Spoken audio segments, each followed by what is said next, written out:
Hi hello ಎಲ್ರಿಗೂ ನಮಸ್ಕಾರ. Welcome back to R V creation. ನಾನಿವತ್ತು ನಿಮಗೆ ಕ್ರೋಶ ಬಳಸ್ತೇನೆ ಹೇಗೆ ನೀಡಲ್ ಸಹಾಯದಿಂದ ಕುಚ್ಚನ್ನ ಹಾಕೋದು ಅಂತ ಹೇಳ್ಕೊಡ್ತೀನಿ. ನಾನು ಅದಕ್ಕೆ ಸಿಲ್ವರ್ ಕಲರ್ ಬೀಡ್ಸ್ನ ತೊಗೊಂಡಿದ್ದೀನಿ. ಒಂದು ಸ್ವಲ್ಪ medium size beads, big beads ಮತ್ತು ಸಿಲ್ಕ್ ಥ್ರೆಡ್ಡು, ಹಾಗೆ ನೀಡಲು. ನಾನು ಆಲ್ರೆಡಿ ನೀಡಲ್ಗೆ ದಾರನ ಏರಿಸ್ಕೊಂಡು ನಾಟ್ ಹಾಕ್ಕೊಂಡಿದ್ದೀನಿ. ಇಲ್ಲಿ 4 ಸ್ಟ್ಯಾಂಜ ದಾರನ ಏರಿಸ್ಕೋಬೇಕು. 4 ಅಲ್ಲಿಗೆ 8 ಆಗುತ್ತೆ. ಡಬಲ್ ಏರಿಸ್ಕೊಂಡು ನಾಟ್ ಹಾಕೋಬೇಕು. 8 ಆದಮೇಲೆ ಇದನ್ನು ಬಟ್ಟೆ ಕೆಳಗಡೆಯಿಂದ ಸೂಜಿನ ತೆಗೆದು ಒಂದು ನಾಟ್ ಹಾಕೊಳ್ಳಿ. ತಿರ್ಗಾ ಮತ್ತೆ ಬಟ್ಟೆ ಕೆಳಗಡೆಯಿಂದ ನೀಡಲ್ನ ಹಾಕಿ ದಾರದ ಒಳಗಡೆಯಿಂದ ತೆಗೆದು ಒಂದು ನಾಟ್ ಹಾಕಿ, ನಾಟ್ ಹಾಕಾದ್ಮೇಲೆ ಸಿಲ್ವರ್ ಕಲರ್ ಬೀಡ್ಸ್ನ ತೊಗೊಂಡಿದ್ವಲ್ವಾ, ಇಲ್ಲಿ ನಾನು 5 ಬೀಡ್ಸ್ನ ಏರಿಸ್ಕೊತಾ ಇದ್ದೀನಿ. 1 2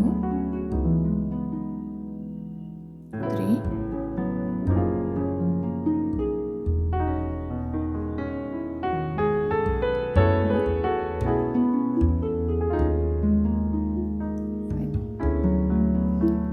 ಬೀಡ್ಸ್ನ ಏರಿಸ್ಕೊಂಡಾದ್ಮೇಲೆ ಇದು ಎಲ್ಲಿಗೆ ಬರುತ್ತೆ ನೋಡಿ, ಆರ್ಚ್ ಟೈಪ್ ಬರೋದು ನೋಡಿ. ಸ್ಟ್ರೈಟ್ ಮಾಡಿಬಿಡಿ, ಸ್ವಲ್ಪ ಯು ಶೇಪಲ್ಲಿ ಬರೋ ಹಂಗೆ ಆರ್ಚ್ ಟೈಪು ಕೆಳಗಡೆಯಿಂದ ನೀಡಲ್ನ ಹಾಕಿ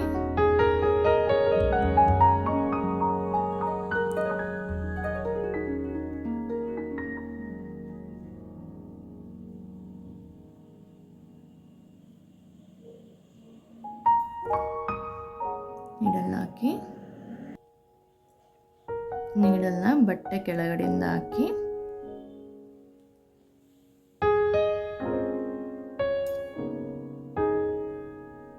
ದಾರನ ಒಳಗಡೆಯಿಂದ ನೀಡಲ್ನ ತೆಗಿಬೇಕು.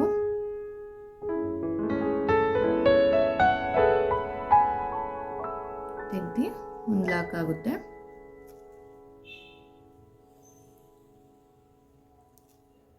ಲಾಕ್ ಆದಮೇಲೆ ದಾರನ ಲೆಫ್ಟ್ ಹ್ಯಾಂಡಲ್ಲಿ ಇಟ್ಕೊಂಡು ಈ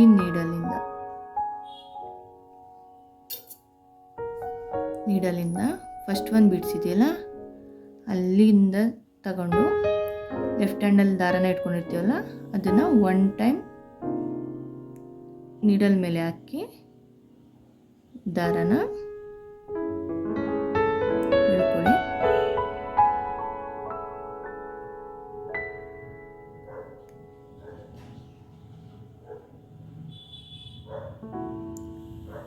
ಅದು ಫಸ್ಟ್ನೇ ಬೀಡ್ ಮೇಲೆ ದಾರ ಬರೋ ಹಂಗೆ ನೋಡಿ ನೀಟಾಗಿ ಸರಿ ಮಾಡಿಕೊಂಡು ಎಳ್ಕೊಳ್ಳಿ. ಅದೇ ರೀತಿ ನೆಕ್ಸ್ಟ್ ಅನ್ನು ಕೂಡ 2ನೇ ಬೀಡ್ಸ್ಗೆ ನೀಡಲ್ನ ಹಾಕಿ ಒಂದು ಸಲ ನೀಡಲ್ ಮೇಲೆ ಲೆಫ್ಟ್ ಹ್ಯಾಂಡಿಂದ ದಾರ ತಗೊಂಡು ಈ ದಾರನ ಸೆಕೆಂಡ್ ಬೀಡ್ಸ್ ಮೇಲೆ ಎಲ್ಲ ದಾರನೂ ಈ ಸೆಕೆಂಡ್ ಬೀಡ್ಸ್ ಮಧ್ಯ, ಥರ್ಡ್ ಮತ್ತು ಸೆಕೆಂಡ್ ಬೀಡ್ಸ್ ಮಧ್ಯ ಬರೋ ಹಂಗೆ ನೋಡಿ ಲಾಕ್ ಆಗಬೇಕಲ್ಲಿ, ಆ ಥರ ಹಾಕೊಳ್ಳಿ. ಅದೇ ರೀತಿ ಥರ್ಡ್ ಒನ್ಗೂ ಕೂಡ ಇಲ್ಲಿಂದ ಹಾಕಿ ಒಂದ್ಸಲ ನೀಡಲ್ ಮೇಲೆ ದಾರ ತಗೊಂಡಾದ್ಮೇಲೆ ಈ ದಾರ ಇಲ್ಲಿ ಬರೋ ಹಂಗೆ ನೋಡಿಕೊಂಡು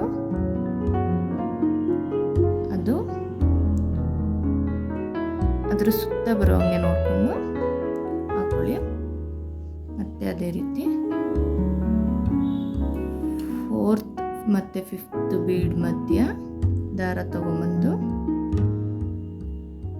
4th ಮತ್ತು 5th ಮಧ್ಯ ದಾರ ತಗೊಂಬಂದಾದ್ಮೇಲೆ ನೀಡಲ್ ಮೇಲೆ ಒಂದ್ಸಲ ದಾರ ಸುತ್ತಿ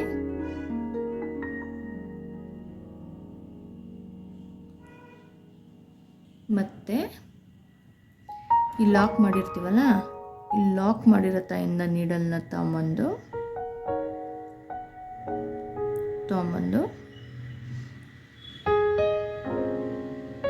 ಲೆಫ್ಟ್ ಹ್ಯಾಂಡಲ್ಲಿ ದಾರ ಹಿಡ್ದಿರ್ತೀವಲ್ಲ ಆ ದಾರದೊಳಗಡೆ ತೆಗೆದು ಇಲ್ಲಿಗೆ ಲಾಕ್ ಮಾಡಿ.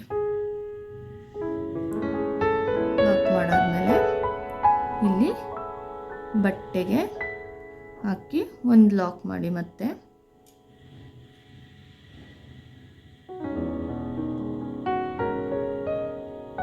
ಲಾಕ್ ಆಯಿತು.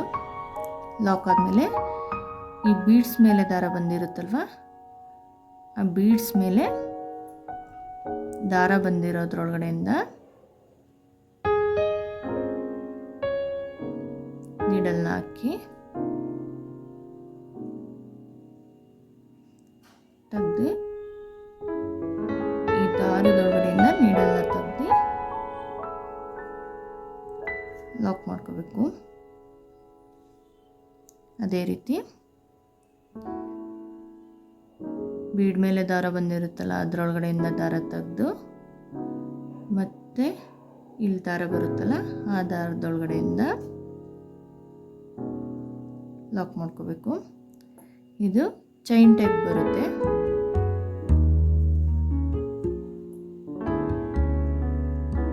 ಮತ್ತೆ ಅದೇ ರೀತಿ ಈ ಥರ ಇಟ್ಕೊಂಡು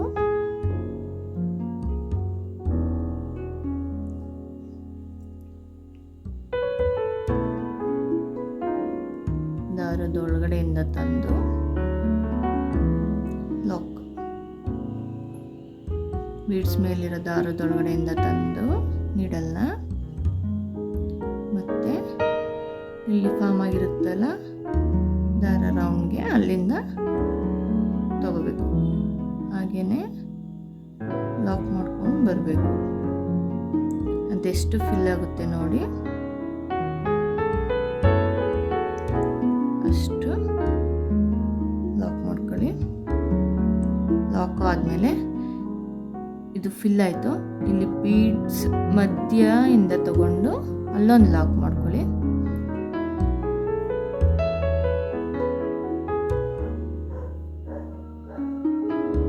ಅಲ್ಲೊಂದು ಲಾಕ್ ಆದಮೇಲೆ ಮತ್ತೆ ಈ ಬೀಡ್ ಸುತ್ತ ಬಂದಿರುತ್ತಲ್ಲ, ಈ ಬೀಡ್ ಸುತ್ತ ಬಂದಿರೋ ಥ್ರೆಡ್ ಒಳಗಡೆಯಿಂದ ದಾರನ ತೆಗೆದು ಮತ್ತೆ ಅದೇ ರೀತಿ ಲಾಕ್ ಮಾಡ್ಕೊತಾ ಬರಬೇಕು. ಆವಾಗ ಅಲ್ಲಿ ಚೈನ್ ಫಾರ್ಮ್ ಆಗುತ್ತೆ. ಯಾರ್ಯಾರಿಗೆ ಕ್ರೋಶ ಬರಲ್ಲ ಅವರು ಇದನ್ನು ಟ್ರೈ ಮಾಡ್ಬೋದು. ಅಲ್ಲಿ ಫಸ್ಟ್ನೇದಕ್ಕೆ ಎಷ್ಟು ಹಾಕಿದ್ದ ನೋಡಿಕೊಂಡು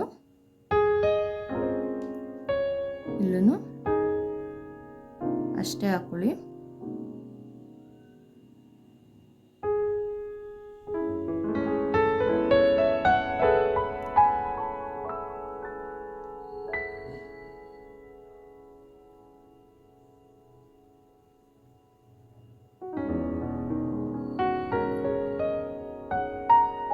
ನಾನಿಲ್ಲಿ 7 ಟೈಮ್ಸ್ ಹಾಕೋತಾ ಇದ್ದೀನಿ. ಮತ್ತು ರೈಟಿಂದ ಸೆಕೆಂಡು ಮತ್ತು ಥರ್ಡ್ ಒಂದು ಬೀಡ್ಸ್ ಇದೆಯಲ್ಲ ಅದ್ರ ಮಧ್ಯೆಯಿಂದ ತೆಗೆದು ಮತ್ತು ಲಾಕ್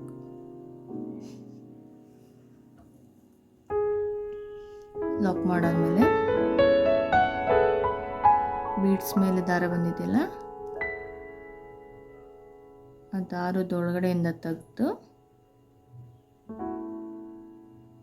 ಮತ್ತೆ ಲಾಕ್ ಮಾಡ್ತಾ ಇದ್ದೀನಿ.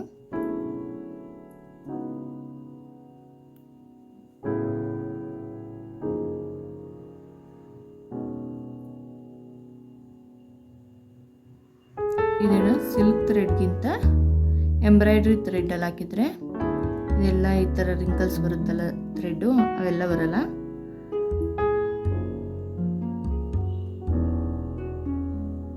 ಮತ್ತೆ ತೆಗೆದು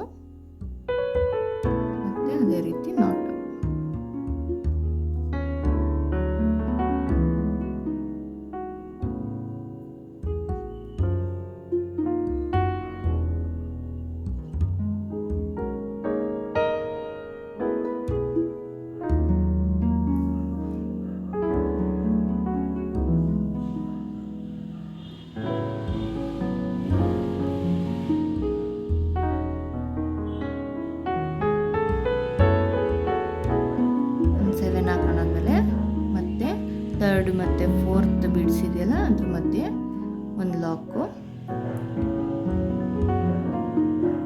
ಮತ್ತು ಫೋರ್ತ್ ಒಂದು ಬೀಡ್ಸ್ ಮೇಲೆ ಥ್ರೆಡ್ ಇದೆಯಲ್ಲ ಅಲ್ಲಿಗೆ ಲಾಕ್ ಹಾಕೋತಾ ಬರಬೇಕು.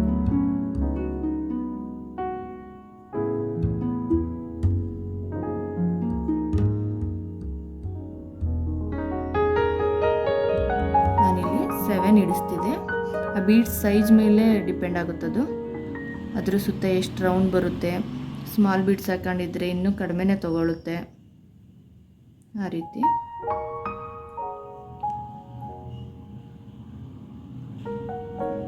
ನಾನಿಲ್ಲಿ 7 ಹಾಕುತ್ತೀನಿ.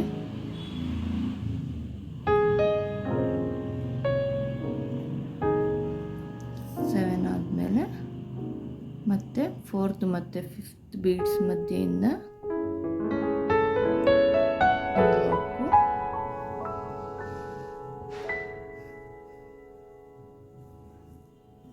ಲಾಕ್ ಆದಮೇಲೆ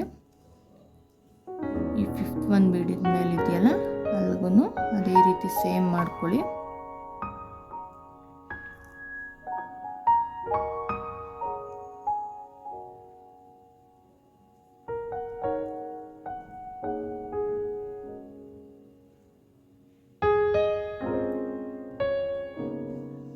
ಮತ್ತೆ ಬಟ್ಟೆಗೆ ಲಾಕ್ ಹಾಕ್ಕೊಂಡು ಎಕ್ಸ್ಟ್ರಾ ಥ್ರೆಡ್ ಇರುತ್ತಲ್ಲ ಅದನ್ನು ಕಟ್ ಮಾಡಿ ಒಂದು ಸ್ವಲ್ಪ ಗ್ಲೂ ಹಾಕಿ. ಇದು ಕ್ರೋಶೆ ಯಾರಿಗೆ ಬರಲ್ಲ ಅವ್ರಿಗೆಲ್ಲ ತುಂಬ ಹೆಲ್ಪ್ ಆಗುತ್ತೆ ಅನ್ಕೋತೀನಿ. ತುಂಬ ಚೆನ್ನಾಗಿ ಕಾಣಿಸುತ್ತೆ. Thank you for watching.